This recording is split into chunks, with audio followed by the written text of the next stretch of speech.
10,000 ರೂಪಾಯಿ ಒಳಗಡೆ ಫೋನ್ ತಗೊಳ್ಳೋರು ಈ ಒಂದು ಫೋನ್ನ ಎಕ್ಸೆಪ್ಟ್ ಮಾಡ್ತಾರೆ. Smooth display, decent camera, big battery ಬೇಕು ಅಂತ. ಆದರೆ ಹಾನೆಸ್ಟ್ಲಿ ಈ ಪ್ರೈಸ್ ರೇಂಜ್ನಲ್ಲಿ ಬ್ರ್ಯಾಂಡ್ಸ್ನವ್ರು ಜಾಸ್ತಿ ಕಾಂಪ್ರಮೈಸ್ ಮಾಡ್ತಾರೆ. ಆದರೆ ಈಗ A+ನ ಲಾಂಚ್ ಆಗಿದೆ, ತನ್ನ ಹೊಸ A+ ನೋವಾ 2. ಈ ಫೋನ್ ನೋಡಿದ್ರೆ ಫಸ್ಟ್ ಲುಕ್ಗೆ ಬಡ್ಜೆಟ್ ಫೋನ್ ಅನ್ನೋದು ಫೀಲ್ ಕೂಡ ಆಗಲ್ಲ. 120Hz display, Android 16, 6000 mAh battery. ಈ ಸ್ಪೆಸಿಫಿಕೇಶನ್ ನೋಡಿದ್ರೆ ಲಿಟ್ರಲಿ ಶಾಕ್ ಆಗುತ್ತೆ. ಆದರೆ ಕ್ವಶನ್ ಏನಂದರೆ, ಈ ಫೋನ್ ನಿಜವಾಗ್ಲೂ ವರ್ತ್ ಇದೆಯಾ ಅಥವಾ ಸ್ಪೆಸಿಫಿಕೇಶನ್ ಮಾತ್ರ ಹೆವಿ ಕೊಟ್ಟು ರಿಯಲ್ ಪರ್ಫಾರ್ಮೆನ್ಸ್ ಆವ್ರೇಜ್ ಆಗಿದೆಯಾ? ಇವತ್ತು ಈ ವಿಡಿಯೋದಲ್ಲಿ A+ Nova 2 complete full review ಮಾಡ್ತೀನಿ. Design, display, performance, camera, battery, gaming, speaker ಎಲ್ಲವೂ ಡೀಟೇಲಾಗಿ ಹೇಳ್ತೀನಿ. ಹಾಗಾಗಿ ಈ ವಿಡಿಯೋನ ಸ್ಕಿಪ್ ಮಾಡಿಬಿಡಿ, ಕಂಪ್ಲೀಟಾಗಿ ನೋಡಿ. ಹಾಯ್, ನಾನು ನಿಮ್ಮ Ravikumar from tech pro Kannada. ಈ ವಿಡಿಯೋ ಸ್ಟಾರ್ಟ್ ಮಾಡೋಕ್ಕಿಂತ ಮುಂಚೆ ನಮ್ಮ ಚಾನಲ್ನ ಸಬ್ಸ್ಕ್ರೈಬ್ ಮಾಡಿಲ್ಲ ಅಂದರೆ ಈಗಲೇ ಸಬ್ಸ್ಕ್ರೈಬ್ ಮಾಡಿ, ಬೆಲ್ ನೋಟಿಫಿಕೇಶನ್ ಆನ್ ಮಾಡಿ. ಬನ್ನಿ ಈ ಫೋನ್ನ ಅನ್ಬಾಕ್ಸಿಂಗ್ ಮಾಡೋಣ. ಈ ಫೋನ್ನ ಬಾಕ್ಸ್ ಓಪನ್ ಮಾಡಿದ ತಕ್ಷಣ ಒಳಗಡೆ ನಿಮಗೆ ಫೋನ್ ನೋಡೋದಕ್ಕೆ ಸಿಗುತ್ತೆ.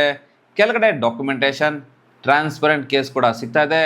ಬಜೆಟ್ ಫೋನ್ನಲ್ಲಿ ಥಿನ್ ಕ್ವಾಲಿಟಿ ಕೇಸ್ ಕೊಟ್ಟಿದ್ದಾರೆ, ಆದರೆ ಇದರಲ್ಲಿ ಕೇಸ್ ಕ್ವಾಲಿಟಿ ಆ್ಯಕ್ಚುಲಿ ಡಿಸೆಂಟ್ ಆಗಿದ್ದಾರೆ.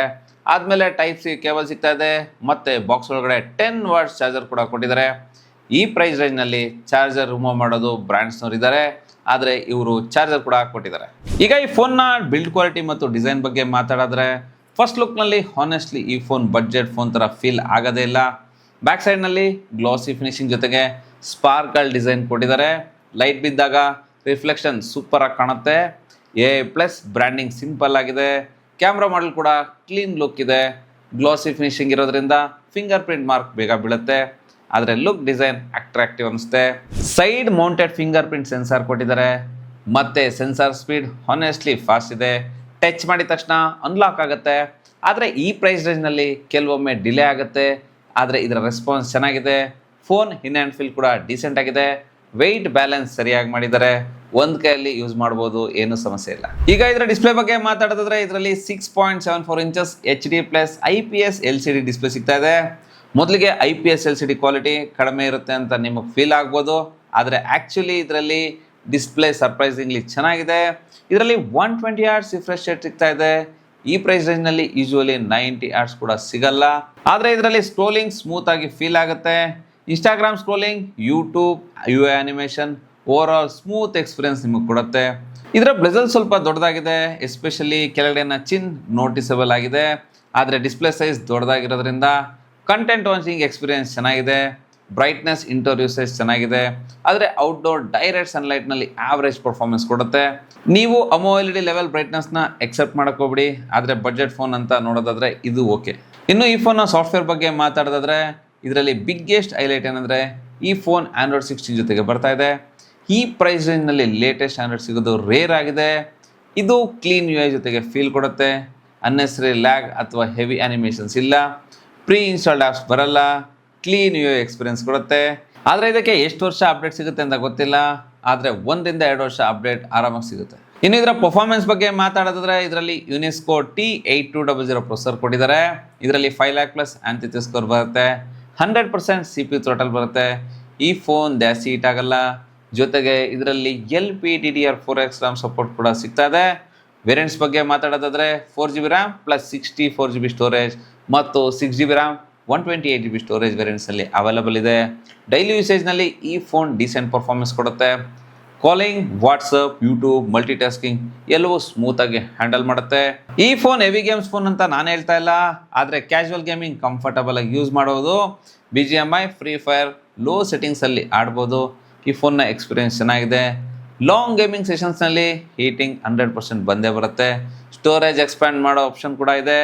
1 TBವರೆಗೂ ಮೆಮೊರಿ ಕಾರ್ಡ್ನ ಸಪೋರ್ಟ್ ಮಾಡುತ್ತೆ, ಹಾಗಾಗಿ ಸ್ಟೋರೇಜ್ ಟೆನ್ಷನ್ ಈ ಫೋನಲ್ಲಿ ಇಲ್ಲ. ಈಗ ಈ ಫೋನ್ನ ಕ್ಯಾಮ್ರಾ ಬಗ್ಗೆ ಮಾತಾಡೋದಾದರೆ, ಬಡ್ಜೆಟ್ ಫೋನಲ್ಲಿ ಕ್ಯಾಮ್ರಾ ಬಿಗ್ಗೆಸ್ಟ್ ಕಾಂಪ್ರಮೈಸ್ ಆಗಿರುತ್ತೆ, ಆದರೆ ಇದರಲ್ಲಿ ಜಾಸ್ತಿ ಕಾಂಪ್ರಮೈಸ್ ಮಾಡಿಲ್ಲ. ಇದರ ಬ್ಯಾಕ್ ಸೈಡ್ನಲ್ಲಿ 50 MP ಮೇನ್ ಕ್ಯಾಮ್ರಾ ಸಿಗ್ತಾ ಇದೆ. 2 MP ಸೆಕೆಂಡ್ರಿ ಸೆನ್ಸಾರ್ ಕೂಡ ಸಿಗ್ತಾ ಇದೆ. ಫ್ರಂಟಲ್ಲಿ 8 MP ಸೆಲ್ಫಿ ಕ್ಯಾಮ್ರಾ ಕೊಟ್ಟಿದ್ದಾರೆ. ಡೈಲೈಟ್ ಫೋಟೋಸ್ ಹಾನೆಸ್ಟ್ಲಿ ಸ್ವಲ್ಪ ಚೆನ್ನಾಗಿ ಬರುತ್ತೆ. ಕಲರ್ ಸ್ಲೈಟ್ಲಿ ವೈಬ್ರೆಂಟ್ ಆಗಿ ಕಾಣುತ್ತೆ. ಡೀಟೇಲಿಂಗ್ ಕೂಡ ಸೋಷಿಯಲ್ ಮೀಡಿಯಾ ಯೂಸೇಜ್ಗೆ ಓಕೆ ಚೆನ್ನಾಗಿದೆ. ಪೋರ್ಟ್ರೇಟ್ ಶಾಟ್ಸ್ ಆವ್ರೇಜ್ಗಿಂತ ಬೆಟರ್ ಆಗಿದೆ. ಏಜ್ ಡಿಟೆಕ್ಷನ್ ಪರ್ಫೆಕ್ಟ್ ಇಲ್ಲ, ಬಟ್ ಯೂಸಬಲ್ ಇದೆ. ನೈಟ್ ಫೋಟೋಗ್ರಫಿಯಲ್ಲಿ ಆಬ್ಸಲ್ಯೂಟ್ಲಿ ಲಿಮಿಟೇಷನ್ ಇರ್ತವೆ. ನಾಯ್ಸ್ ಸ್ವಲ್ಪ ಬರುತ್ತೆ, ಆದರೆ ಈ ಪ್ರೈಸ್ಗೆ ನೋಡೋದಾದರೆ ಎಕ್ಸೆಪ್ಟಬಲ್ ಮಾಡ್ಬೋದು. ವಿಡಿಯೋ ರೆಕಾರ್ಡಿಂಗ್ ಬಗ್ಗೆ ಹೇಳೋದಾದರೆ ಫ್ರಂಟ್ ಕ್ಯಾಮ್ರಾದಲ್ಲಿ 1080p ವಿಡಿಯೋಸ್ 30 FPS ನಲ್ಲಿ ಶೂಟ್ ಮಾಡ್ಬೋದು. ಬ್ಯಾಕ್ ಕ್ಯಾಮ್ರಾದಲ್ಲಿ 4K 30 FPS ಸಪೋರ್ಟ್ ಕೊಡುತ್ತೆ. ಇದು ಆ್ಯಕ್ಚುಲಿ ಸರ್ಪ್ರೈಸಿಂಗ್ ಥಿಂಗ್ ಅಂತಲೇ ಹೇಳ್ಬೋದು. ಯಾಕಂದರೆ ಈ ಬಜೆಟ್ನಲ್ಲಿ 4K ಸಪೋರ್ಟ್ ಕೊಡೋ ಬ್ರ್ಯಾಂಡ್ಸ್ ತುಂಬ ಕಡಿಮೆ ಇರ್ತವೆ. ವಾಕಿಂಗ್ ಶೂಟ್ಸ್ನಲ್ಲಿ ಸ್ಟೆಬಿಲೇಷನ್ ಓಕೆ, ಪರ್ಫೆಕ್ಟ್ ಸಿನಿಮೆಟಿಕ್ಸ್ ಎಕ್ಸೆಪ್ಟ್ ಮಾಡೋಕ್ಕೆ ಹೋಗ್ಬೇಡಿ. ಆದರೆ ಕ್ಯಾಶುವಲ್ ಬ್ಲಾಗಿಂಗ್ಗೆ ಯೂಸಬಲ್ ಔಟ್ಪುಟ್ ಕೊಡುತ್ತೆ.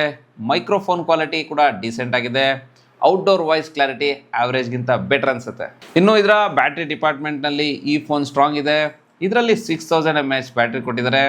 ಇದು ಫುಲ್ ಚಾರ್ಜ್ ಮಾಡಿದ್ರೆ ನಾರ್ಮಲ್ ಯೂಸೇಜರ್ಗೆ ಒಂದಿನ ಕಂಪ್ಲೀಟ್ ಬ್ಯಾಟ್ರಿ ಬ್ಯಾಕಪ್ ಬರುತ್ತೆ. ಲೈಟ್ ಯೂಸರ್ಸ್ಗೆ 2 ಡೇಸ್ವರೆಗೂ ಬರ್ಬೋದು. ಈ ಫೋನ್ 80 ವಾಟ್ಸ್ ಚಾರ್ಜಿಂಗ್ ಸಪೋರ್ಟ್ ಮಾಡುತ್ತೆ.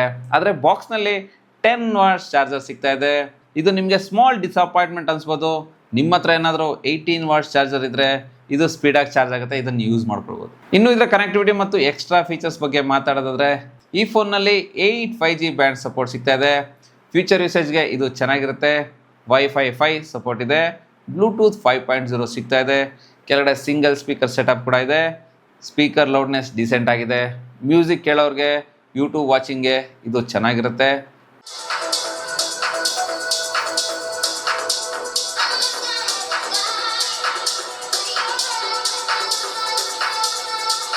.5mm ಹೆಡ್ಫೋನ್ ಜಾಕ್ ಕೂಡ ಇದರಲ್ಲಿ ಅವೈಲೇಬಲ್ ಇದೆ.